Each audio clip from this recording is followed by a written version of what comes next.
ప్రేమ, సంతోషము, సమాధానము, దీర్ఘశాంతము, దయాళత్వము, మంచితనము, విశ్వాసము, సాత్వికము, ఆశానిగ్రహము. ఇవి ఎవరికి ఉండాలని దేవుడు ఇష్టపడుతున్నాడంటే, దేవుని ఇంటిలోకి చేర్చబడినటువంటి వారు, విశ్వాసులకి, దేవుని బిడ్డలకు ఈ యొక్క గుణ లక్షణాలు ఉండాలని ఆయన ఇష్టపడతా ఉన్నాడు. ఈ ఆత్మఫలాన్ని ఫలించాల్సినటువంటి అవసరత దేవునింట్లో చేర్చబడిన వారికి ఉంది. గత ప్రభుదినంలో మనం ఆలోచన చేశాము, ఇంత గొప్ప రక్షణను నిర్లక్ష్యం చేసిన యెడల ఎలాగూ తప్పించుకుందాం. రక్షణ మన దగ్గరికి వచ్చింది, రక్షణ సువార్తను అంగీకరించాము, దేవునింటిలోకి చేర్చబడ్డాము. చేర్చబడిన వ్యక్తులు ఖాళీగా ఉండాల్సిన పని కాదు, ఒక బాధ్యత అప్పచెప్పబడింది. ఆ బాధ్యత ఏంటంటే ఆత్మఫలాన్ని ఫలించాల్సిన అవసరం ఉంది. ఈ ఆత్మఫలం గురించి అనేక విషయాలు మాట్లాడుతూ, వాటిలో ఈరోజు మనం ఒక ముఖ్యమైనటువంటి ఆత్మఫలంలో ఒక భాగాన్ని మనం ఆలోచన చేద్దాము. అదేంటంటే దీర్ఘశాంతము. దీర్ఘశాంతము దీర్ఘశాంతము అంటే దేవుడు విశ్వాసిగా నిన్ను పాపంలోంచి క్రీస్తు యేసు యొక్క రక్తం ద్వారా రక్షించుకొని విడుదల అనుగ్రహించి నిన్ను ఆయన ఇంటిలో చేర్చిన తర్వాత, పాప పురుషుడు లేకపోతే పాత పురుషుడు మరణించాడు. నీకున్నటువంటి పాత స్వభావము పూర్తిగా మారిపోవాల్సిన అవసరం ఉంది. గతంలో నీవు కోపిష్ట ఉండొచ్చు, గతంలో నీకు ఓపిక లేకుండా ఉండొచ్చు, గతంలో నీ యొక్క స్థితి ఏదైనా ఉండొచ్చు, కానీ అది పూర్తిగా మారిపోవాల్సిన అవసరం ఉంది. కారణం ఏంటంటే, యెహోవా మందిర పర్వతంలో లేకపోతే దేవుని సంఘంలో పరిస్థితులు ఎలా ఉంటాయంటే, పాప పురుషుడు లేకపోతే పాత స్వభావము పూర్తిగా తీసివేయబడినటువంటి పరిస్థితిలో విశ్వాసం ఉండాల్సిన అవసరం ఉంది. గతంలో నీకు కోపం విపరీతంగా వచ్చేది, అది నీ దేహానికి సంబంధించింది, అది నీ పాత స్వభావము, ప్రాచీన స్వభావము. ఆ స్వభావాన్ని విడిచిపెట్టాల్సిన అవసరం ఉంది. గతంలో నీకు ఓపిక తక్కువ, కానీ నీవు నూతన పురుషునిగా చేయబడిన తర్వాత నీలో ఓపిక రావాల్సిన అవసరం ఉంది. దీర్ఘశాంతం అనేది ఆత్మఫలంలో ఒక భాగము. దాన్ని నీవు దేవుని బిడ్డగా లేకపోతే విశ్వాసిగా దాన్ని ప్రదర్శించాల్సిన అవసరం ఉంది. ఇది ఎలా సాధ్యమంటే, ఇది సాధనం చేయబడడం ద్వారా, నీవు దీన్ని ప్రాక్టీస్ చేయడం ద్వారా ఇది వస్తూ ఉంటుంది. ఎవరైనా దేనన్నా సాధించాలి అంటే దానికి సంబంధించినటువంటి ప్రాక్టీస్ మొదలు పెడతారు, కసరత్తు మొదలు పెడతారు, లేకపోతే దానికోసము ఎక్సర్సైజ్ చేస్తారు. మనం కూడా ఏం చేయాలంటే, ఈ యొక్క ఫలము, ఆత్మఫలంలో భాగమైనటువంటి దీర్ఘశాంతాన్ని కలిగి ఉండడానికి మనము సాధకం చేసుకోవాల్సిన అవసరం ఉంది. ఏం సాధకం చేసుకోవాలంటే, మన జ్ఞానేంద్రియాలను సాధకం చేసుకోవాల్సిన అవసరం ఉంది. ఈ సాధకం చేయడం ద్వారా నీకు దీర్ఘశాంతము అలవడుతూ ఉంటుంది. దీర్ఘశాంతం ద్వారా మనకు వచ్చే లాభాల గురించి ఆలోచన చేస్తే, శాంతం వల్ల మనకేం జరుగుతుందంటే, మొట్టమొదటిగా మనము ద్వేషము లేకుండా మనల్ని ఉంచుతుంది. అంటే ఇతరుల పట్ల ద్వేషభావం లేకుండా ఉంచుతుంది. ఎక్కువగా మనల్ని కుంగదీసే ఇబ్బందికరమైన పరిస్థితి దేహంలో ఏంటంటే ద్వేషము. ద్వేషం అంటే ఎదుటివారిని చూసి ఓర్చుకోలేనటువంటి పరిస్థితి, ఎదుటివారితో వైరానికి లేదా ఎదుటివారితో కంపేర్ చేసుకొని దాని ద్వారా మనము ఇబ్బంది పడుతూ ఉంటాము. తెలియని నెగిటివ్ ఫోర్స్ మనలో పనిచేస్తూ ఉంటుంది. వారికి ఉంది మనకు లేదనే భావన కలిగిస్తూ ఉంటుంది. వారిపైన, ఎదుటివారిపైన ద్వేషాన్ని పెంచే పరిస్థితి కనబడుతూ ఉంటుంది. అది మన జ్ఞానేంద్రియాలను సాధకం చేసుకోవడం ద్వారా జరుగుతుంది. కారణం ఏంటంటే, మన జ్ఞానేంద్రియాలని సాధకం చేసుకునే పరిస్థితిలో మన కన్ను దేన్ని చూసి ఆశిస్తుందో, లేకపోతే మన పెదవుల ద్వారా, లేకపోతే మన నోటి ద్వారా, మన నాలుక ద్వారా మనము ఎటువంటి మాటలు మాట్లాడుతున్నామో, లేకపోతే మన దేహము ఎటువంటి వాటిని కోరుకుంటుందో, ఈ జ్ఞానేంద్రియాలన్నింటినీ సాధకం చేసుకోవాల్సిన అవసరం ఉంది. ఎప్పుడైతే సాధకం చేసుకుంటావో ఈ దీర్ఘశాంతం అనే ఈ యొక్క లక్షణము మనల్ని ఏం చేస్తుంటుందంటే ద్వేషం లేకుండా చేస్తూ ఉంటుంది. ఎక్కువగా సమస్యలు ఎక్కడొస్తాయంటే ఓర్చుకోలేని మనసున్నప్పుడే సమస్యలు వస్తూ ఉంటాయి. అది ఏదైనా అవ్వచ్చు. మంచిలో కూడా ఓర్చుకోలేని పరిస్థితులు కనబడుతూ ఉంటాయి. ఒక వ్యక్తి మంచిని చేస్తుంటే కూడా దాన్ని కూడా అప్రిషియేట్ చేయలేక ద్వేషభావం పెరిగే అవకాశం ఉంది. ఏదో మనకు అన్యాయం చేస్తునో, లేకపోతే మనకు నెగిటివ్గా మనకు ఆపోజిట్గా ఉంటేనో అనేది కాదు, కానీ మంచిని చేసేటప్పుడు కూడా ఓర్చుకోలేని మనసు ఏం చేస్తుందంటే ద్వేషాన్ని రేపుతూ ఉంటుంది. మన నాలుకను మనం కంట్రోల్ చేసుకోలేకపోతే ద్వేషము పెరుగుతూ ఉంటుంది. గ్రంథం చెప్తా ఉంది, సామెతల గ్రంథము 15వ అధ్యాయము 1వ వచనంలో మృదువైన మాట క్రోధమును చల్లార్చునని తెలియజేస్తూ ఉంది. సామెతల గ్రంథము 15వ అధ్యాయము 1వ వచనంలో మృదువైన మాట క్రోధమును చల్లార్చును, నొప్పించు మాట కోపమును రేపును. మనం ఏమన్నక్కర్లేదు, చిన్న మాట నొప్పించే మాట అంటే చాలు. ఈ నొప్పించే మాట ఎప్పుడు వస్తుంది? ఒక వ్యక్తి ఓర్చుకోలేని పరిస్థితి వచ్చినప్పుడు వస్తుంది. ఒక వ్యక్తి ఓర్చుకోలేని పరిస్థితి అంటే దీర్ఘశాంతం ఎప్పుడైతే లోపిస్తుందో అప్పుడు ఇటువంటి మాటలు మనం పలుకుతూ ఉంటాం. ఓర్చుకోలేనప్పుడు ఏం జరుగుతుందంటే అక్కడ నొప్పించే మాట వస్తుంది. నొప్పించే మాట it leads to some other consequences. ఏం జరుగుతాయంటే అక్కడ నొప్పించే మాట ఏం చేస్తుందంట కోపమును రేపును ఇంకొంచెం ప్రొవోక్ చేస్తుంది. ఎదుటి వ్యక్తి ఇంకో మాట మాట్లాడడానికి అవకాశం. అదే దానికి ముందు మృదువైన మాట క్రోధమును చల్లార్చును.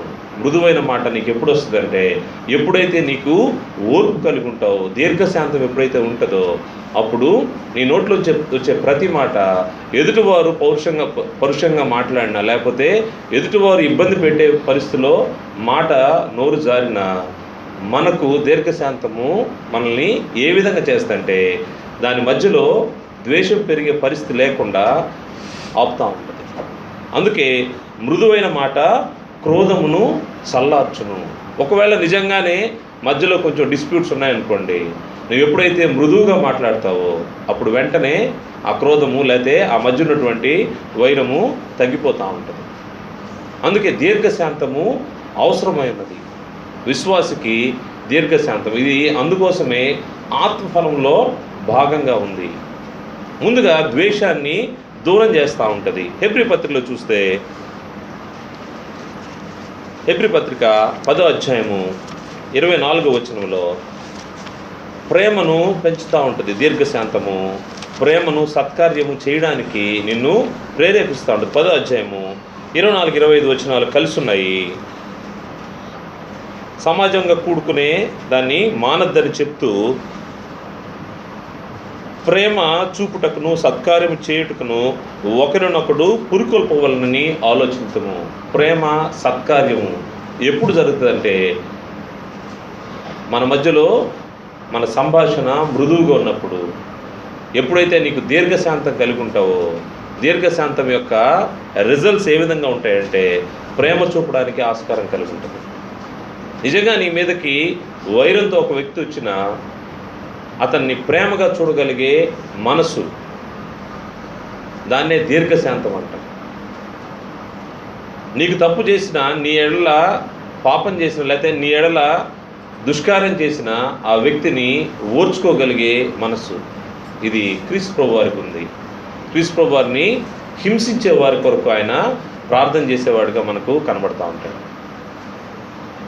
అంటే నిన్ను ఇబ్బంది పెట్టే సమయంలో కూడా నీ దగ్గర నుంచి విశ్వాసిగా మన దగ్గర నుంచి ఎటువంటి ఉండాలి అంటే ప్రేమ చూపించాలి, వారి పట్ల సత్కార్యాన్ని జరిగించాలి.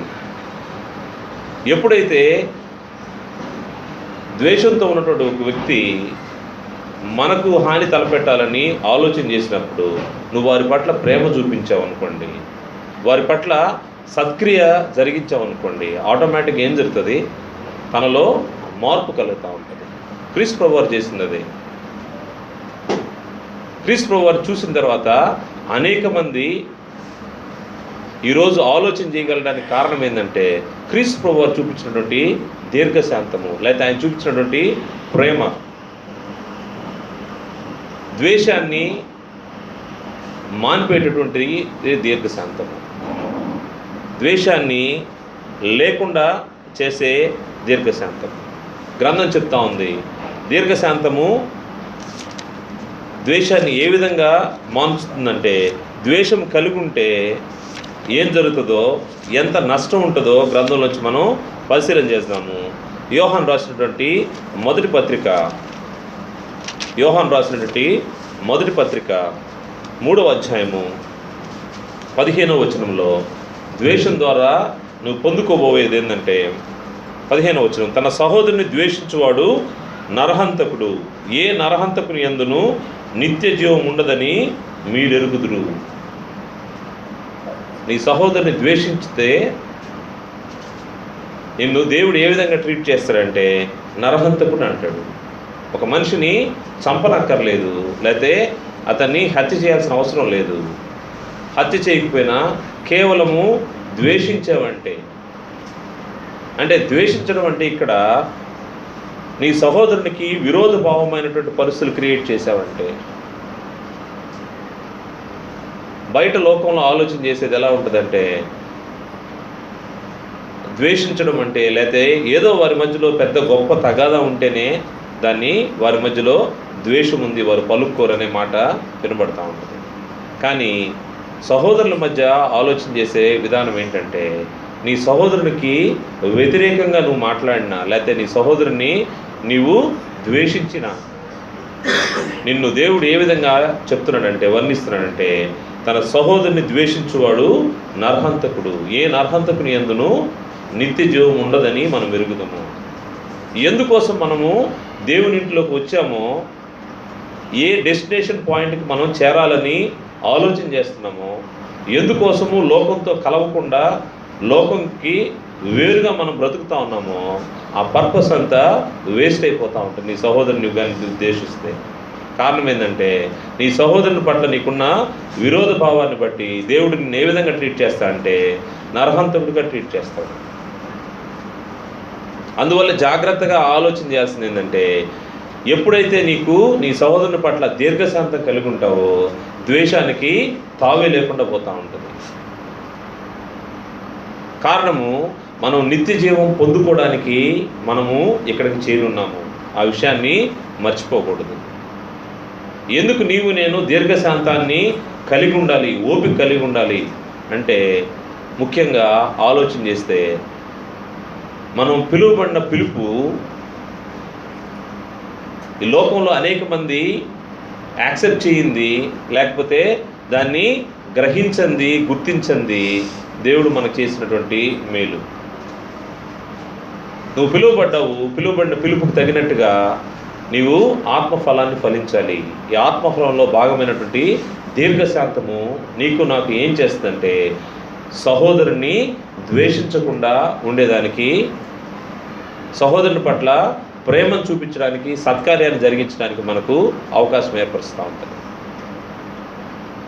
గ్రంథం చెప్తున్న మాట, తన సహోదరుని ద్వేషించువాడు నరహంతకుడు, ఏ నరహంతకుని యందును నిత్య జీవం ఉండదని మీరు ఎరుగుదురు. అంటే ఫైనల్గా ఇక్కడ కొద్దిగా నీ సహోదరుని పైన ద్వేషభావాన్ని కనపరిచిన అక్కడ నీకు సీటు లేకుండా పోతూ ఉంటుంది, ఎలిజిబిలిటీ లేకుండా పోతూ ఉంటుంది, రిజెక్ట్ చేయబడుతూ ఉంటాం. అందువల్ల మన సహోదరుల పట్ల చాలా జాగ్రత్తగా ఉండాల్సిన అవసరం ఉంది. ఇదంతా ఎప్పుడు ఏర్పడుతుందంటే, ఎప్పుడైతే ఓర్పు, దీర్ఘశాంతం ఎప్పుడైతే కలిగి ఉంటామో అప్పుడు ద్వేషం అనేది మనకు దూరంగా వెళ్ళిపోతూ ఉంటుంది. కారణం ఏంటంటే, గ్రంథం చెప్తున్న మరొక మాట, కీడుకు ప్రతి కీడు చేయవద్దు. రోమపత్రిక 12వ అధ్యాయము 17వ వచనం నుండి, రోమపత్రిక 12వ అధ్యాయము 17వ వచనం, కీడుకు ప్రతి కీడు చేయవద్దు. 17వ వచనం, కీడుకు ప్రతి కీడు ఎవరికి నీ చేయవద్దు, మనుషులందరి దృష్టికి యోగ్యమైన వాటిని గురించి ఆలోచన కలిగి ఉండుడి. శక్యమైతే మీ చేతనైనంత మట్టుకు సమస్త మనుషులతో సమాధానముగా ఉండుడి. ప్రియులారా, మీకు మీరే పగ తీర్చుకొనక దేవుని ఉగ్రతకు చోటీయుడి. పగ తీర్చుట నా పని, నేనే ప్రతిఫలమిత్తునని ప్రభు చెప్పుచున్నాడని వ్రాయబడి ఉన్నది. శక్యమైతే చేతనైనంత మట్టుకు సమస్త మనుషులతో సమాధానముగా ఉండుడి. గ్రంథం చెప్తున్నమాట, ద్వేషం వద్దు, సమస్త మనుషులతో సమాధానంగా ఉండాలి. శక్యమైతే ఒక్కోసారి ఎదుటి వ్యక్తి సముఖంగా లేడనుకోండి, అది మీ పని కాదు, మీరు దాని గురించి వరి అవ్వాల్సిన అవసరం లేదు. మీ సైడ్ నుంచి ఎప్పుడు కూడా సమాధానాన్ని కోరుకునే స్థితిలో ఉండాల్సిన అవసరం ఉంటుంది. ఈ సమాధానము వెంటాడాల్సిన అవసరం ఉంది. ఎప్పుడైతే కీడుకు ప్రతి కీడు ఆలోచన లేకుండా మనం ఉంటామో అప్పుడు ద్వేషము ఆగిపోయేదానికి అవకాశం ఉంది.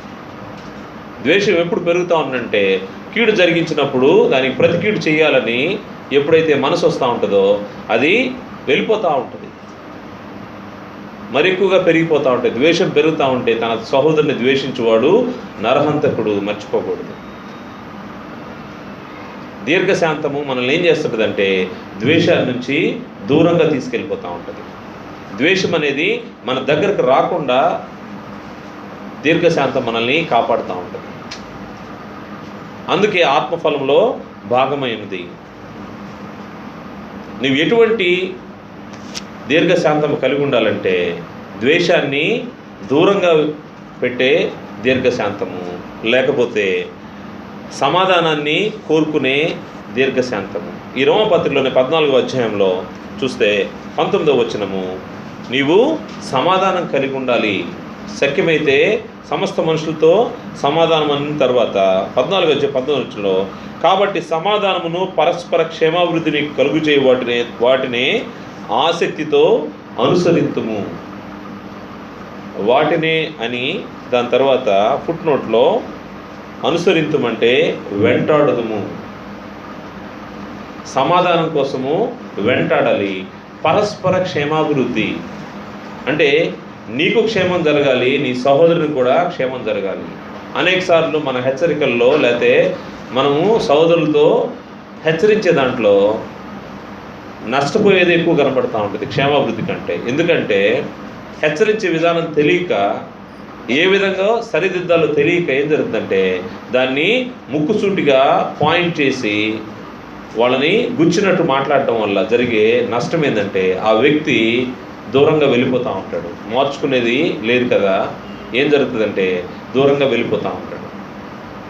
అందువల్ల మనము పరస్పర క్షేమం జరగాలి అంటే ఇరువురికి క్షేమం జరగాలి. ఎప్పుడైనా ఒక సహోదరుని హెచ్చరిస్తున్నామంటే ఆ హెచ్చరించే విధానం ఎలా ఉండాలి అంటే ఆ హెచ్చరికను బట్టి అతన్ని నీవు పొందుకునే విధంగా ఉండాలి. అతని ఎడల ఓర్పు కలిగి సహనం కలిగి అతన్ని చేర్చుకునే విధంగా ఉండాలి. నువ్వు ఈ తప్పు చేసావు కాబట్టి నీకు నాకు ఇక నుంచి లేదు కటీఫ్ అన్నట్టుగా ఉండకూడదు. గ్రంథం ఎటు చెప్తా ఉంది, నువ్వు తప్పు చేసావు, నీతో నాకు సహవాసం అనేది వెళ్ళిపో అనే విధంగా మన మాట ఉండకూడదు. అతని తప్పు తెలుసుకునే విధంగా అతన్ని హెచ్చరించి దగ్గరికి తీసుకునే విధంగా మనం ఆలోచన చేయాలి. అది ఎప్పుడు వస్తుందంటే నీకు ఓర్పు ఓపిక అవసరము. దీర్ఘశాంతం కలిగి ఉన్నప్పుడే నీవు నీ సహోదరుని దగ్గరికి చేర్చుకోగలవు. దాన్ని ఏ విధంగా గ్రంథం చెప్తుందంటే వాటి యందే ఆసక్తి కలిగి ఉండాలంట. అంటే వెంటాడాలి, సమాధానం కోసము వెంటాడాలి. ద్వేషము సమాధానము రెండు విరుద్ధమైనటువంటివి. కారణం ఏంటంటే ఎక్కడ ద్వేషం ఉంటుందో అక్కడ సమాధానము ఉండేదానికి ఛాన్సే లేదు. ద్వేషం ఉంటే ఎడముఖం పెడముఖంగా ఉంటారు, సమాధానం ఉంటే కలిసి ఆత్మ కలిగించే ఐక్యతలో బంధం కలిగి ఉంటారు. అందువల్ల నీకు ఈ దీర్ఘశాంతం ఏం చేస్తుందంటే ఓర్చుకునే తత్వము ఆత్మ సంబంధమైన విషయాల్లో నిన్ను బలపరుస్తూ ఉంటుంది. అందువల్ల ఆత్మ ఫలము ఫలించడానికి దీర్ఘశాంతము అవసరమైంది. అది నిన్ను ద్వేషం నుంచి నీకు ద్వేషం లేకుండా చేస్తూ ఉంటుంది. అందుకే ఎఫెసీ పత్రికలో పౌలు గారు తెలియజేస్తూ 4వ అధ్యాయం, ఎఫెసీ పత్రిక 4వ అధ్యాయం మొదటి 3 వచనాలు పరిశీలన చేస్తే, 4వ అధ్యాయము మొదటి 3 వచనాలు. కాబట్టి మీరు సమాధానమును బంధము చేత ఆత్మ కలిగించు ఐక్యమును కాపాడుకుంటేందు శ్రద్ధ కలిగిన వారై ప్రేమతో ఒకరినొకడు సహించుచు మీరు పిలువబడిన పిలుపునకు తగినట్లుగా దీర్ఘశాంతంతో కూడిన సంపూర్ణ వినయముతోనూ సాత్వికంతోనూ నడుచుకుని వలనని ప్రభువును బట్టి ఖైదీనని నేను మిమ్మను బతిమాలుకుంటున్నాను. అనేక విషయాలు ఇక్కడ పొందుపరచబడ్డాయి. దీర్ఘశాంతం గురించి ఆలోచన చేస్తే ఎటువంటి సమాధానం కలిగి సహోదరులతో ఉండాలి, ఈ దీర్ఘశాంతాన్ని పొందుకునే విషయంలో, ప్రాక్టీస్ చేసే విషయంలో మీరు సమాధానమును బంధము చేత ఆత్మ కలిగించు ఐక్యమును కాపాడుకుంటేందు శ్రద్ధ కలిగిన వారై ప్రేమతో ఒకరినొకడు సహించుచు. ఎక్కడైతే సహిస్తూ ఉంటామో అక్కడ ద్వేషం లేకుండా ఉంటుంది. ఒకరినొకడు సహించుచు. సహించడం అంటే నీ పట్ల చేసినటువంటి అపరాధాన్ని నీవు ఓర్చుకోవడము. చిన్నదానికి కూడా మనం వెంటనే రియాక్ట్ అయిపోతూ ఉంటాం. చిన్న విషయం, లేకపోతే ఎప్పుడో జరిగింది 10 సంవత్సరాల క్రితం దాన్ని కూడా ఈరోజు తీసుకొచ్చి ఆ రోజు ఇటు జరిగింది, ఆ బ్రదర్ అటు చేశాడు కాబట్టి అనే దాన్ని ముందు పెట్టుకుంటుంటాం. ఇంకా ఏం సహిస్తున్నట్టు? దీర్ఘశాంతం అంటే నీవు సహించాల్సిన అవసరం ఉంది. ప్రేమతో ఒకరినొకడు సహించుచు. ఎందుకు సహించాలంటే మీరు పిలువబడిన పిలుపు శ్రేష్టమైనది. మీరు పిలువబడిన పిలుపునకు తగినట్లుగా దీర్ఘశాంతంతో కూడిన సంపూర్ణ వినయముతోనూ సాత్వికంతోనూ నడుచుకోవాలి. సంపూర్ణ వినయము, సాత్వికము, ఇవన్నీ అలవర్చుకోవడానికి వీటన్నిటికీ ప్రాక్టీస్ చేయాల్సిన అవసరం ఉంది. డే 1లో పాసిబుల్ అవ్వవు ఇవన్నీ. కారణం ఏంటంటే మనము ప్రాచీన స్వభావాన్ని విడిచిపెట్టి బాప్తిసం ద్వారా దేవుని ఇంట్లోకి చేర్చబడ్డాము. చేర్చబడిన వెంటనే వాటిని పూర్తిగా వదిలేయడానికి కష్టమవుతూ ఉంటుంది. అప్పుడప్పుడు అవి వచ్చి తొంగి చూస్తూ ఉంటాయి మనలో ఆ లక్షణాలన్నీ. వాటి నుంచి మనము బయటపడాలంటే యు నీడ్ ప్రాక్టీస్ చేయాల్సిన అవసరం ఉంది. ఏం ప్రాక్టీస్ చేయాలంటే జ్ఞానేంద్రియాలను సాధకం చేసుకోవాలి. ఏ విషయంలో నీకు కోపం వస్తుందో, ఏ విషయంలో నీకు ద్వేషభావం కలుగుతూ ఉందో దాన్ని తగ్గించుకోవడానికి, నువ్వు దాని ద్వేషం బదులు ప్రేమను చూపించడానికి ఒకరినొకడు సహించుకొనుచు అని గ్రంథం చెప్పినప్పుడు సహించడానికి కావలసిన మనసు ఎక్కడి నుంచి వస్తుందంటే ఇది ప్రాక్టీస్ ద్వారా వస్తుంది. అప్పుడు దీర్ఘశాంతము పనిచేస్తూ ఉంటుంది. సంపూర్ణ వినయము. వినయం అంటే నీకంటే నీ సహోదరుని ఎక్కువగా నువ్వు ఎప్పుడైతే ఆలోచన చేస్తావో అప్పుడు నీవు హంబుల్గా ఉండేదానికి అవకాశం ఉంటుంది. అలా కాకుండా అంతా నాకు తెలుసు అనే విషయంలో ఆలోచన చేసినప్పుడు ఎదుట సహోదరుని నువ్వు తక్కువగానే చూస్తూ ఉంటావు. అలా కాకుండా ఎదుట సహోదరుని ఎప్పుడైతే నాకంటే శ్రేష్టమైన వ్యక్తి అని భావన కలిగి ఉంటావో అప్పుడు నీకు వినయం కలుగుతూ ఉంటుంది. ప్రభువారు చెప్పింది అది.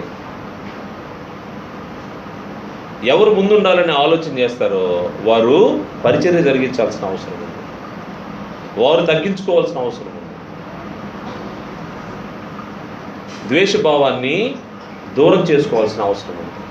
అందుకే ఆత్మ కలిగించే ఐక్యతలో ముఖ్యంగా సహించే విషయంలో అంతకంటే విలువైనటువంటి మాట మీరు పిలువబడిన పిలుపునకు తగినట్లుగా. ఇక్కడ ఏ విధంగా ఉండాలని ఆయన ఆలోచన చేశాడంటే నీవు సింహము బయట పాత జీవితంలో ఇక్కడికి వచ్చి నువ్వు గొర్రెపిల్లతో కలిసి తిరగాల్సిన అవసరం ఉంది.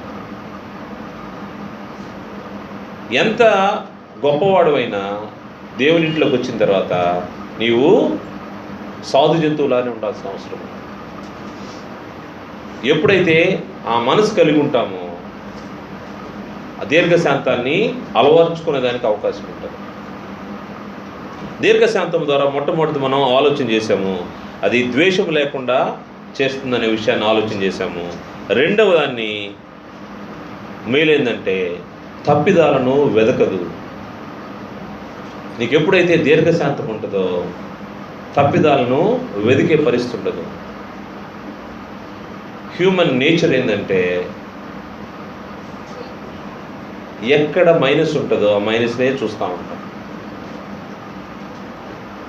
డూస్ అండ్ డోంట్స్లో కూడా, లేకపోతే ప్రోస్ అండ్ కాన్స్ ఆలోచన చేస్తే కూడా ప్లస్ మైనస్లో మనకు నెగిటివే ఎక్కువ లిస్ట్ కనబడతా ఉంటాయి పాజిటివ్ కంటే కూడా.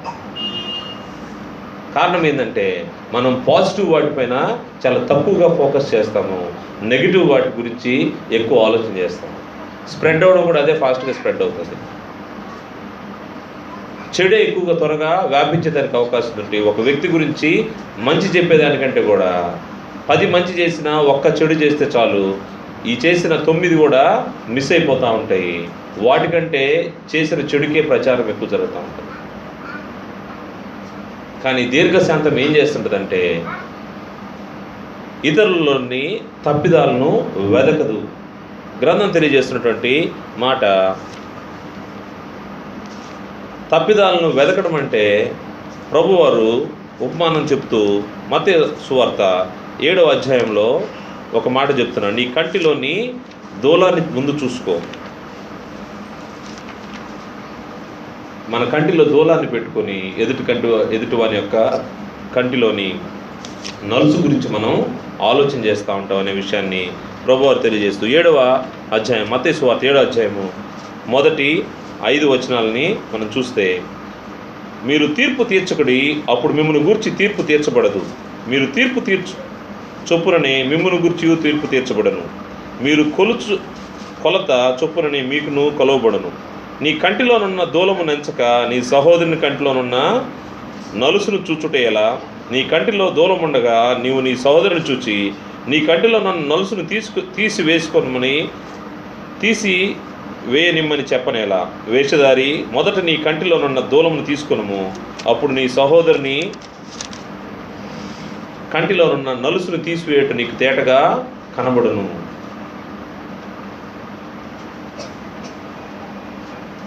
మన కంటిలో ఉన్న దూలము ఎదుటివాని కంటిలోనున్న నలుసు అంటే ఏంటంటే మన తప్పిదాలు మనకు కనబడవు, మన పొరపాట్లు మనకు కనబడవు. ఎదుటివాని పొరపాట్ల గురించి ఆలోచన చేస్తూ ఉంటాం. ఎక్కడ దొరుకుతుందా ఛాన్సు, ఎక్కడ 1% దొరికినా కానీ వెంటనే నీవు తప్పు చేశావు అనేదాన్ని ఎత్తి చూపించే ఆలోచన. అది పనికిరాదని ప్రభువు తెలియజేస్తాం.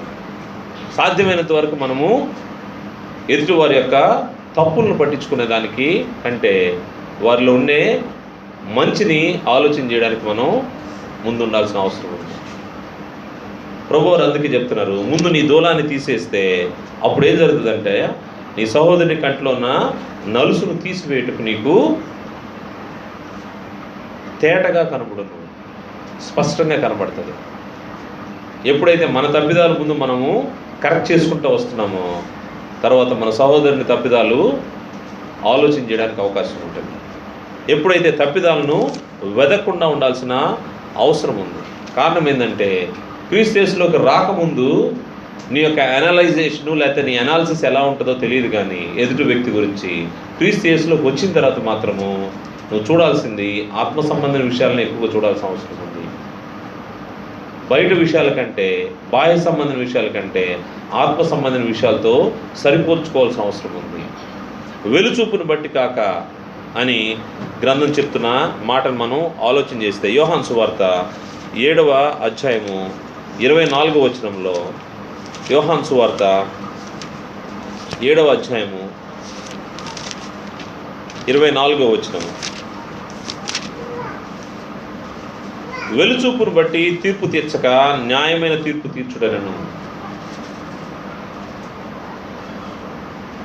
లోపాలు ఎతికే విషయంలో బయటకు బాహ్యంగా కనబడే వాటిని బట్టి కాక న్యాయమైన తీర్పు తీర్చాల్సిన అవసరం ఉంది. ఒక వ్యక్తిని జడ్జ్ చేసేటప్పుడు, ఒక వ్యక్తిని అనలైజ్ చేసేటప్పుడు వెలుచూపుని బట్టి చూడాల్సిన అవసరం లేదు. న్యాయంగా ఏం జరుగుతుందో దాని గురించి ఆలోచన చేయాల్సిన అవసరం ఉంది. కారణం ఏంటంటే మానవ సహజం ఏంటంటే తప్పిదాలను వెతికే దాంట్లో మనం ముందుంటూ ఉంటాం. కానీ క్రీస్తు యేసులోకి వచ్చిన తర్వాత నీకు ఈ పరిస్థితి మారిపోవాల్సిన అవసరం ఉంది. ఎప్పుడు ఈ యొక్క పరిస్థితి నీకు అలవడుతుందంటే ఎప్పుడైతే దీర్ఘశాంతం కలిగి ఉంటావో, నీకు ఎదుటి వ్యక్తి చేసేదాన్ని తప్పిదాన్ని తక్కువగా ఆలోచన చేయాల్సిన అవసరం ఉంది, ఓర్చుకోవాల్సిన అవసరం ఉంది, ఓపికతో తనను హెచ్చరించాల్సిన అవసరం ఉంది.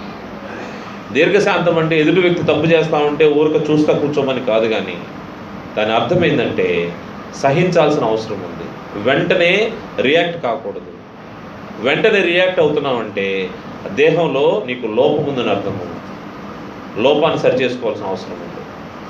ఎందుకంటే దేహము ప్రతిదానికి ఉప్పొంగుతూ ఉంటుంది, ప్రతి ఫీలింగ్కి వెంటనే రియాక్ట్ అవుతూ ఉంటుంది.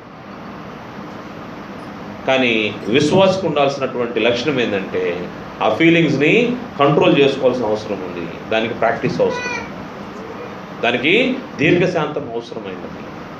అందువలన దీర్ఘశాంతం వల్ల ఇంకొక ప్రయోజనం ఏంటంటే తప్పిదాలను వెదకదు. మూడో విషయాన్ని ఆలోచన చేస్తే దీర్ఘశాంతము శ్రమలను సహించుటకు ఓపికనిస్తూ ఉంటుంది. క్రీస్తు యేసులోకి వచ్చిన వెంటనే జరిగే పరిస్థితులు ఎలా ఉంటాయంటే దెబ్బ మీద దెబ్బ, దెబ్బ మీద దెబ్బ. కావలసినన్ని దారుల్లోంచి నీకు శ్రమ, శోధన, ఇబ్బంది, ఇరుకు, ఇవన్నీ అపవాది ద్వారా వచ్చే పరిస్థితులు, లేకపోతే మనము తెలియక జరిగించే పనుల వల్ల వచ్చే సమస్యలు మనల్ని వెంటాడుతూ ఉంటాయి. ఓర్పు, ఓపిక అవసరమైనది. శ్రమల్ని సహించడానికి, శ్రమలను ఎదుర్కోవడానికి ఈ యొక్క దీర్ఘశాంతము మనకు ఓపికనిస్తూ ఉంటుంది. యాకోబు పత్రికలో ఒక మాట ఉంది, శ్రమానుభవం గురించి అక్కడ మాట్లాడుతూ యాకోబు పత్రిక 5వ అధ్యాయంలో మనకు గొప్ప మాదిరి మనకు అక్కడ కనబడుతుంది. యాకోబు పత్రిక 5వ అధ్యాయము 10-11 వచనాలు. నా సహోదరులారా, ప్రభు నామమున బోధించిన ప్రవక్తలను శ్రమానుభవంను ఓపికను మాదిరిగా పెట్టుకున్నది. కారణం ఏంటంటే ప్రవక్తలు ఎంతో ఓపికగా ఆ రోజుల్లో ప్రవచించారు. ఇది పాత నిబంధన కాలం గురించి మాట్లాడుతున్నటువంటి మాట. అనేక మంది ప్రవక్తల్ని చంపారు కూడా. కారణం ఏంటంటే దేవుని పక్షంగా వారు దేవుని యొక్క మాటను తెలియజేస్తుంటే దాన్ని యాక్సెప్ట్ చేయకుండా వారిని హింస పెట్టారు, వారి మాట వినకుండా పోయారు. కొందరు ప్రవక్తల జీవితాలు అయితే మనకు ఆశ్చర్యంగా కనబడుతూ ఉంటాయి. దేవుని యొక్క మాటను బట్టి వారు తూచా తప్పకుండా దేవుని మాటను వారు అట్టనే వాళ్ళు దేవుని బిడ్డలు తెలియజేస్తే వారు దాన్ని యాక్సెప్ట్ చేయకుండానే వారిని ఇబ్బంది పెట్టారు. వారు అనుభవించినటువంటి శ్రమను కానీ మనకొస్తే మనము కొద్దిసేపు కూడా నిలబడలేనటువంటి పరిస్థితి. వారి శ్రమానుభవాన్ని కానీ ఆలోచన చేస్తే వారు ఎంతో ఇబ్బంది పడినట్టుగా ఉంది. అందుకోసమే వాళ్ళకున్న ఓపిక విశ్వాసికి కూడా అవసరం. ప్రవక్తకి ఎటువంటి ఓపిక ఉండేదో అటువంటి ఓపిక మనకు కూడా ఉండాల్సిన అవసరం ఉంది. అంత మాత్రం కాదు, ఆ ఓపికను మాదిరిగా పెట్టుకోండి. సహించిన వారిని ధనులను కూర్చున్నాము కదా, మీరు యోబు యొక్క సహనమును గురించి వింటిరి. ఆయన ఎంతో జాలియు కనికరమును కలవాడని మీరు తెలుసుకొని ఉన్నారు. మళ్ళీ ఇక్కడ యోబుని కోట్ చేస్తూ ఉన్నారు. యోబు యొక్క సహనము, ఓపిక, సమస్తాన్ని కోల్పోయాడు, బిడ్డలను కోల్పోయాడు, ఆస్తిని కోల్పోయాడు, సమస్తాన్ని కోల్పోయినప్పటికీ తను ఓపిక, దీర్ఘశాంతం, దేవుణ్ణి ఒక్క మాట అనలేదు. కారణం ఏంటంటే యెహోవా ఇచ్చెను, యెహోవా తీసుకున్నాడు. మనకేదైనా చిన్న నష్టం జరిగినా, చిన్న ఇబ్బంది జరిగినా వెంటనే దేవుణ్ణి నిందిస్తుంటాము. నాకే ఎందుకు ఈ శ్రమ, ఎందుకు నన్ను ఇటువంటి పరిస్థితుల్లో వచ్చి తీసుకెళ్తా ఉన్నాడు, దేవుణ్ణి నమ్ముకున్న తర్వాత కూడా ఎందుకు ఈ కష్టాలు, క్రీస్తు యేసులోకి వచ్చాం కదా, వచ్చిన తర్వాత కూడా ఎందుకు ఇన్ని ఇబ్బందులు. యోబు అయితే ఇటువంటి ప్రశ్నలు ఏమీ తిరిగి వేయలేదు. చివరికి భార్య చేత శోధించబడుతూ కూడా ఆయన పలికినటువంటి మాట ఎంతో ఓపికతో, ఓర్పుతో, దీర్ఘశాంతాన్ని కలిగి ఉన్నట్టు మనకు కనబడుతూ ఉంటుంది. శ్రమలను సహించడానికి ఈ దీర్ఘశాంతం అవసరమైనది. ఎందుకు ఈరోజు దీని గురించి మనం మాట్లాడుకుంటున్నామంటే, అనేక సార్లు మనము దేహంలో బలహీనంగా ఉంటాం. చిన్న మాట ఒకరు మన గురించి వ్యతిరేకంగా మాట్లాడినా, లేకపోతే మనం అనుకున్న దానికి వ్యతిరేకంగా జరిగించిన దాన్ని మనం ఓర్చుకోలేని పరిస్థితి. సమస్తాన్ని నష్టపోయినటువంటి యోబును కానీ పక్కన పెట్టుకొని చూస్తే, తననే టార్గెట్ చేసుకొని హింసిస్తున్నటువంటి, శిలువ మరణం వరకు తీసుకెళ్ళినటువంటి ప్రజలని, క్రీస్తు ప్రభువారిని పక్కన పెట్టుకొని చూసుకుంటే, వాళ్ళు చూపినటువంటి దీర్ఘశాంతము, ఓర్పు మనలో 1% కూడా కనబడదు. కారణం ఏంటంటే, ఏకంగా ఆయన ప్రాణాలు తీయమని అడుగుతున్న పరిస్థితుల్లో కూడా ఆయన ఓర్చుకున్నాడే కానీ వారి మీద వేరైనటువంటి ఆలోచన లేదు. కారణం ఏంటంటే, వీరేమి చేయుచున్నారు, వీరు ఎరుగురు కనుక వీరిని క్షమించుము. అంత ఓర్పు కలిగినటువంటి ప్రభువారి యొక్క ఓర్పు, దీర్ఘశాంతం, శ్రమల్ని సహించడానికి మనకు ఉంటుంది. మాదిరి చూసాము. తిమోతి పత్రికలో ఇంకొక మాదిరిని మనం ఆలోచన చేస్తే, పౌలు గారు తెలియజేస్తున్నటువంటి మాట, తిమోతి పత్రిక మొదటి అధ్యాయము 16వ వచనంలో క్రీస్తు ప్రభువారు ఎంత దీర్ఘశాంతాన్ని తన పట్ల చూపించాడో పౌలు గారు తెలియజేస్తూ 16వ వచనంలో, అయినను నిత్య జీవం నిమిత్తము తనను విశ్వసింపబో వారికి నేను మాదిరిగా ఉండులాగన యేసుక్రీస్తు తన పూర్ణమైన దీర్ఘశాంతాన్ని ఆ ప్రధాన పాపినైన నాయందు కనపరిచినట్లు నేను కనికరింపబడితిని. వాస్తవంగా పౌలు గురించి ఆలోచన చేస్తే, పౌలు సంఘాన్ని హింసిస్తూ ఉన్నాడు. క్రీస్తు ప్రభువారి యొక్క సంఘానికి వ్యతిరేకంగా ఘోరమైన పనులు చేస్తూ ఉన్నటువంటి పరిస్థితి. అందుకే పౌలు గారు తెలియజేస్తూ, ప్రధాన పాపిని అంటే ఏదన్నా పాపం చేసిన లిస్టులో ఉండాలంటే మొట్టమొదట నా పేరే ఉంటుంది అనే అంత విధంగా ప్రధాన పాపినైనా నా కొరకు క్రీస్తు ప్రభువారు ఎంతో దీర్ఘశాంతాన్ని వహించినట్టుగా కనబడుతూ ఉంటుంది. దమస్కు మార్గంలో పౌలుని సందర్శించినప్పుడు, సౌలా అంటే నువ్వెవరు ప్రభు అంటే, నువ్వు హింసించున్న యేసుని.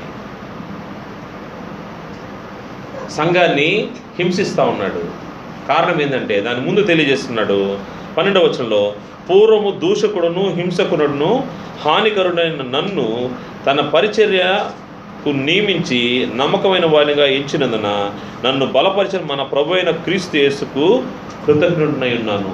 ఇతని యొక్క పాత జీవితాన్ని ఆలోచన చేస్తే, పౌలు గారు పూర్వము దూషకుడును హింసకుడును హానికరుడును, ఎంతో ఘోరమైన తప్పిదం చేశాడు. సంఘాన్ని ఘోరంగా హింసించాడు.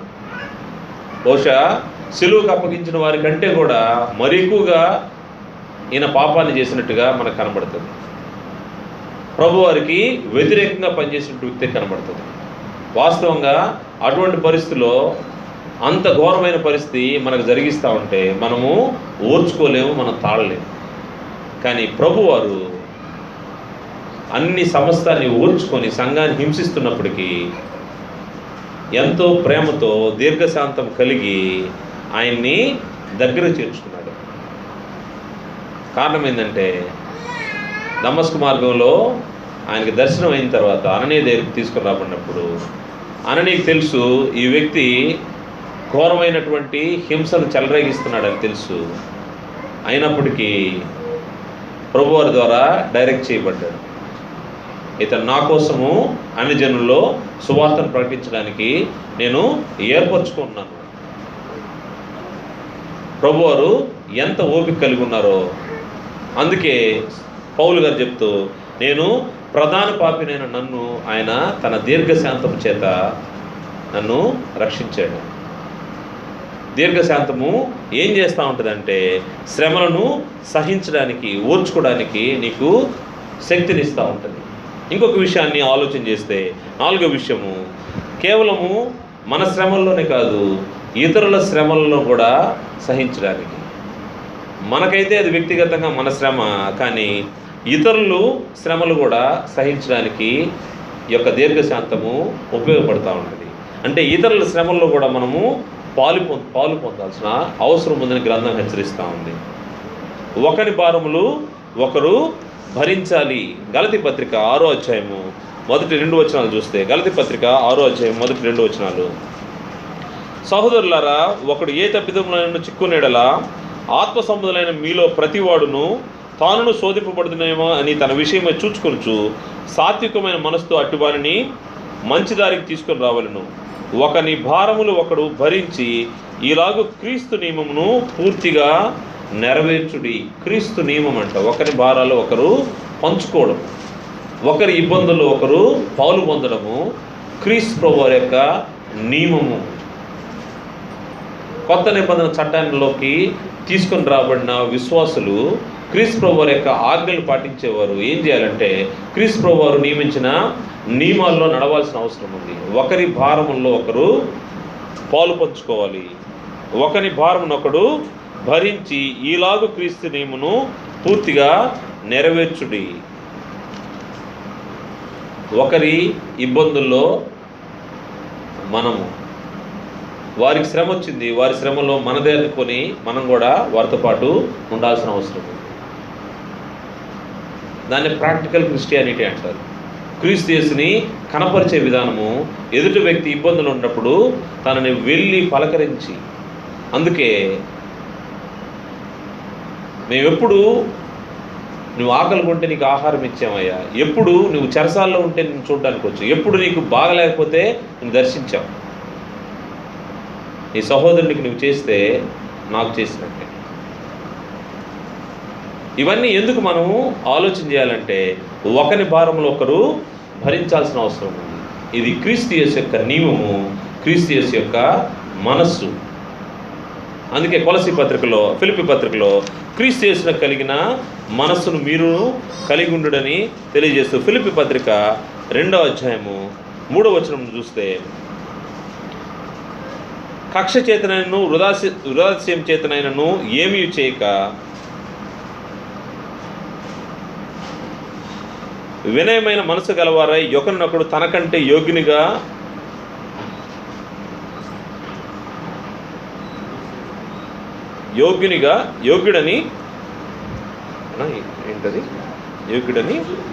ఎంచుచు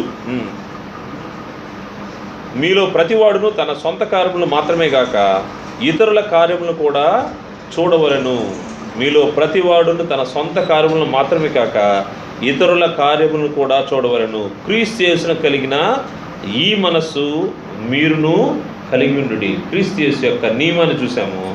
ఒకరి ఇబ్బందుల్లో ఇంకొకరు పాలు పొందడం, అంత మాత్రమే కాదు, ఒకరి కష్టాల్లో లేకపోతే ఒకరి అవసరతల్లో మనం కూడా పాలు పొందాలి.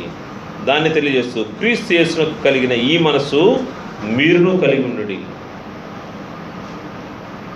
క్రీస్తు యేసుకు సంబంధించినటువంటి మనసు ఇతరులను శ్రమల్లో సహించడం, ఓర్చుకోవడం. ఎప్పుడైతే దీర్ఘశాంతం కలిగి ఉంటావో, ఓపిక ఉంటుందో అప్పుడే చేయడానికి అవకాశం ఉంటుంది. ఓపిక లేనప్పుడు ఏం జరుగుతూ ఉంటుందంటే ఎప్పుడో మనకు అవకాశం ఉన్నప్పుడు చేయడం కాదు, ఇది ఈ యొక్క ప్రేమ చూపించడం, లేకపోతే ఒకరి భారం ఒకరు భరించడము. విశేషంగా విశ్వాస గృహం చేరిన వారి ఎదుట చేయాలి, అలయక చేయాలి, విసుగక చేయాలని గ్రంథం హెచ్చరిస్తూ ఉంది. కారణం ఏంటంటే బలహీనుల యొక్క దౌర్బల్యాల్ని భరించాల్సిన అవసరం ఉంది.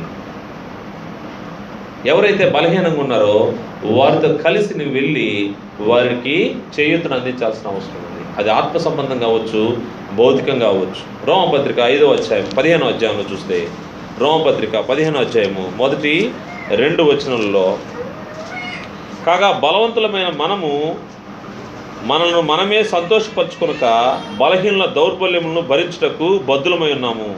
తన పొరుగు వారికి క్షేమాభివృద్ధి కలుగునట్లు మనలో ప్రతివాడును మేలైన దాని యందు అతనిని సంతోషపరచవలను. కింద చెప్తూ, క్రీస్తు కూడా తన్ను తాను సంతోషపరచుకోలేదు కానీ నిన్ను నిందించు వారి నిందలు నా మీద పడెను అని వ్రాయబడినట్లు ఆయనకు సంభవించెను. ప్రతిదీ మనం కంపేర్ చేసుకోవాల్సింది క్రీస్తు ప్రభువారితో. కారణం ఏంటంటే క్రీస్తు ప్రభువారి యొక్క రక్తంతో కొనబడ్డాము, క్రీస్తు ప్రభువారి యొక్క నియమంలో మనం నడుస్తూ ఉన్నాము, క్రీస్తు సంఘంలో మనం ఉన్నాము. మనం ఆలోచన చేయాల్సింది ఎలా ఉండాలంటే క్రీస్తు ప్రభువారిని మాదిరిగా చూడాల్సిన అవసరం ఉంది. క్రీస్తు ప్రభువారు చూపిన మాదిరి ఏంటంటే ఆయన కోసం కాకుండా క్రీస్తు కూడా తన్ను తాను సంతోషపరచుకోలేదు, కానీ ఆయన ఏం చేశాడంటే నిన్ను నిందించు వారి నిందలు నా మీద పడినని వ్రాయబడినట్లు ఆయనకు సంభవించను. ఆయన ఏ పాపం చేయలేదు, ఆయన ఎవరిని నోరెత్తి ఒక మాట మాట్లాడలేదు, చివరికి ఆయన నోట ఏ కపటమును లేదు. ఆయన హింసించే వారి మీద ఒక్క మాట కూడా తిరిగి మాట్లాడలేదు.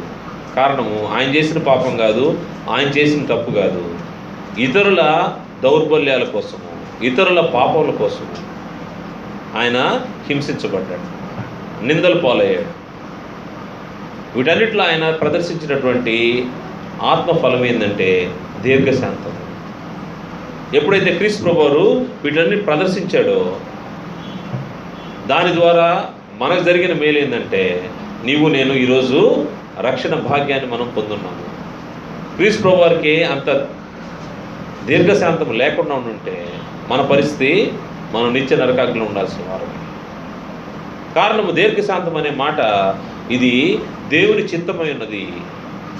క్రీస్తు ప్రభువారికి ఈ యొక్క లక్షణం ఎక్కడి నుంచి వచ్చిందంటే తండ్రి అయిన దేవుని ఎదురు నుంచి వచ్చింది. దేవుని యొక్క చిత్తము నీవు నేను దీర్ఘశాంతం కలిగి ఉండాలని.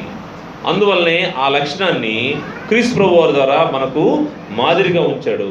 క్రీస్తు ప్రభువారిని చూసినటువంటి ఆయన అపోస్తులు కానివ్వండి, ఆయన తర్వాత ఉన్నటువంటి దైవజనులు కానివ్వండి మనకు గ్రంథంలో కనబడుతూ ఉంటారు. వారు మాదిరిగా మనకుంటూ ఉంటారు. ఇది దేవుని చిత్తమైనది, దేవుని యొక్క ఏర్పాటు.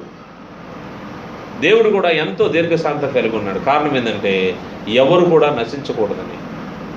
ఆయన దీర్ఘశాంతానికి కారణము ఎవరు నశించకూడదు, అది దేవుని చిత్తమైనది. పేతురు రాసినటువంటి 2వ పత్రిక 3వ అధ్యాయం 9వ వచనం చూస్తే దేవుని చిత్తాన్ని మనం ఆలోచన చేస్తే పేతురు రాసినటువంటి 2వ పత్రిక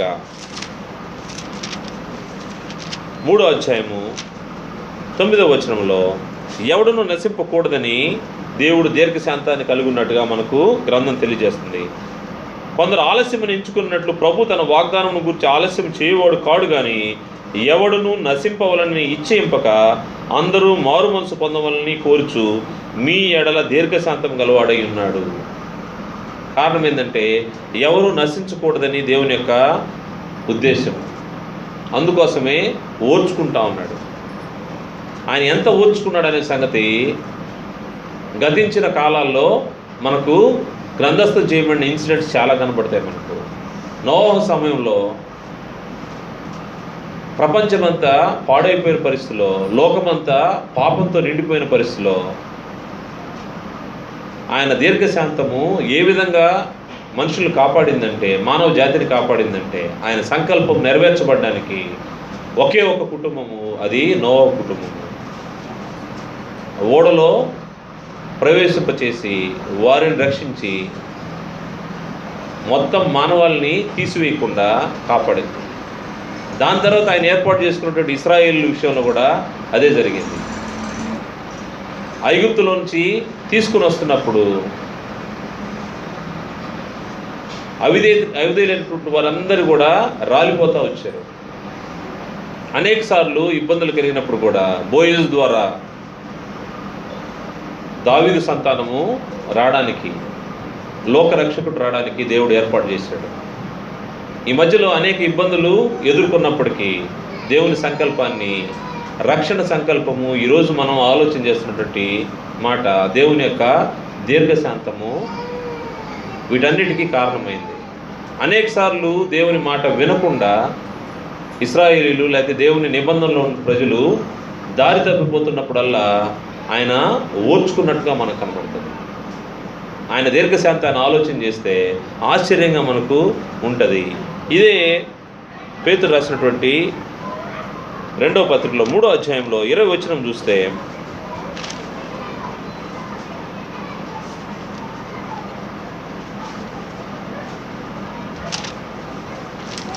పేతురు రాసినటువంటి మొదటి పత్రిక 3వ అధ్యాయము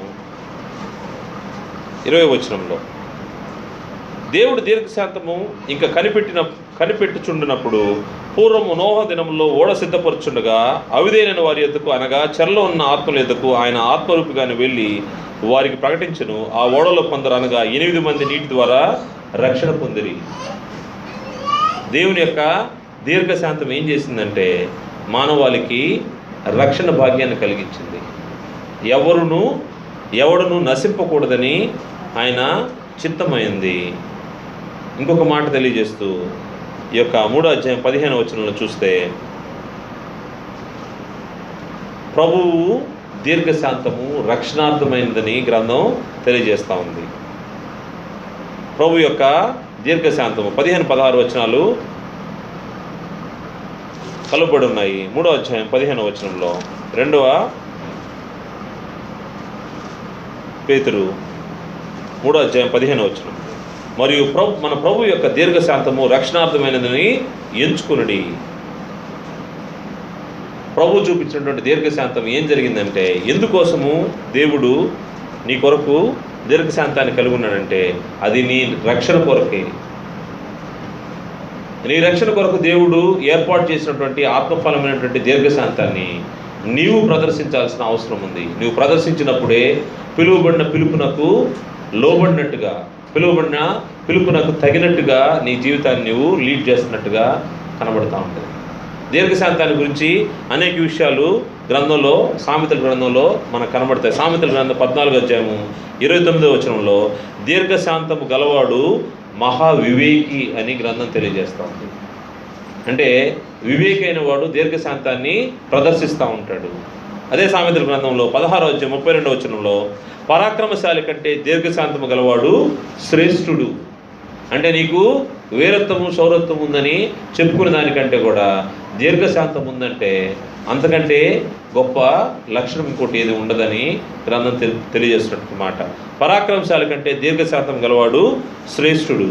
సామెతల గ్రంథం 19వ అధ్యాయము 11వ వచనంలో, ఒకని సుబుద్ధి వానికి దీర్ఘశాంతమునిచ్చును. నీకు దీర్ఘశాంతం అలవర్చబడాలి అంటే నీకు ముందుగా మంచి బుద్ధి ఉండాల్సిన అవసరం ఉంది. మంచి బుద్ధి అంటే ఇతరులలో మంచిని చూసే లక్షణము. చెడు కంటే, ఇందాక మనం ఆలోచన చేశాము, ఇతరులలో చెడు కంటే మంచిని చూసే లక్షణము సుబుద్ధి. నీలో ఉండే సుబుద్ధి నీకేం చేస్తుందంటే దీర్ఘశాంతము కలుగు చేస్తూ ఉంటుంది. సామెతల గ్రంథం 25వ అధ్యాయము 15వ వచనంలో, దీర్ఘశాంతము చేత న్యాయాధిపతిని ఒప్పింపవచ్చును. నీకుండే ఓపికను బట్టి చివరికి నీకు న్యాయం తీర్చే న్యాయాధిపతి కూడా నీ యొక్క ఓర్పును బట్టి నీకు క్షేమకరమైనటువంటి తీర్పునిస్తాడు. ఒకరోజు మనము క్రీస్తు న్యాయపీఠం ఎదుట నిలబడే రోజు ఒకటి వస్తుంది. ఆ రోజు నీవు ఈ భూమి పైన క్రీస్తు యేసులోకి వచ్చిన తర్వాత నువ్వు ప్రదర్శించే దీర్ఘశాంతము నిన్ను నీ న్యాయాధిపతి దగ్గర నీకు రిలీఫ్ దయచేస్తుంది. న్యాయాధిపతిని ఒప్పించే విధంగా నీ దీర్ఘశాంతం ఉందా లేదా పరీక్షించుకోవాల్సిన అవసరం ఉంది. కారణం ఏంటంటే ఆత్మఫలమైనటువంటి ఈ దీర్ఘశాంతాన్ని విశ్వాసులు ప్రతి ఒక్కరూ ప్రదర్శించాల్సిన అవసరం ఉంది. ఓర్పు కలిగి ఉండాల్సిన అవసరం ఉంది. వెంటనే రియాక్ట్ అవ్వడం, వెంటనే దాని విషయంలో వేరుగా భావించడం, ద్వేషం కలిగి ఉండడం. మనం చూసుకున్నట్టుగా నీ సహోదరుని పట్ల నువ్వు ద్వేషం కలిగి ఉన్నావంటే దేవుడు నిన్ను ఏమంటాడంటే నువ్వు నరహంతకుడు అంటాడు. ఏ నరహంతకుని యందు నిత్య జీవము లేదు. నువ్వు పోరాడే పోరాటము వేస్ట్ అయిపోతూ ఉంటుంది. నేను భక్తిగా ఉన్నాను, నిత్య జీవాన్ని పొందుకోవడానికి నేను అన్ని ఏర్పాట్లు చేసుకుంటున్నానా అని నువ్వు భ్రమపడతావేమో. నీ సహోదరుని ద్వేషించావంటే ఇదంతా ఎగిరిపోతూ ఉంటుంది. అందువల్ల మనం జాగ్రత్తగా ఆలోచించాల్సిన అవసరం ఉంది. మొట్టమొదటి మనం చూసాము, ద్వేషము లేకుండా చేస్తుంది. రెండవది, తప్పిదాలను వెదకదు. మూడవది, శ్రమలను సహించుటకు ఓపికనిస్తుంది.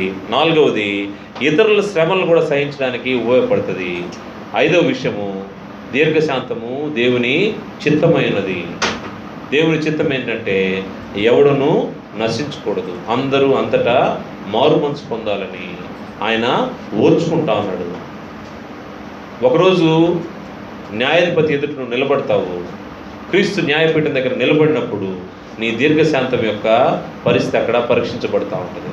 నువ్వెంత ఓర్చుకున్నావో, నువ్వెంతైతే ఓర్చుకుంటావో దానికి తగిన ఫలము పొందబోయే రోజు ఒక రోజు ఉంది. ఆయన నీ పట్ల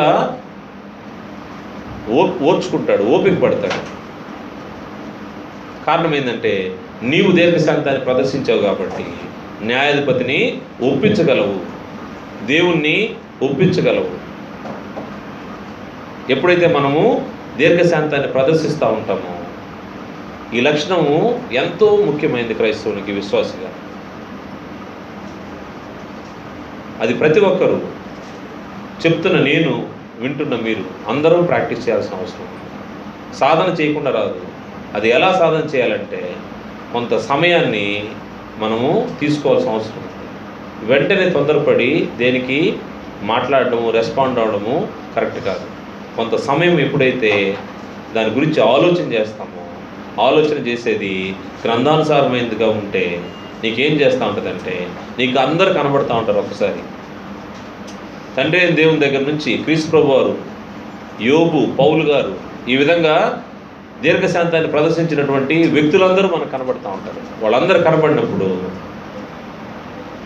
నీవు నేను కూడా ఎటువంటిది దీర్ఘశాంతాన్ని ప్రదర్శించాలో అప్పుడు మనం నేర్చుకుంటూ ఉంటాం. ఎప్పుడైతే ఆ ఓపిక మనకు వస్తుందో క్రీస్తు యేసులో యోగికరమైన రీతిలో మనము ఉంటాం.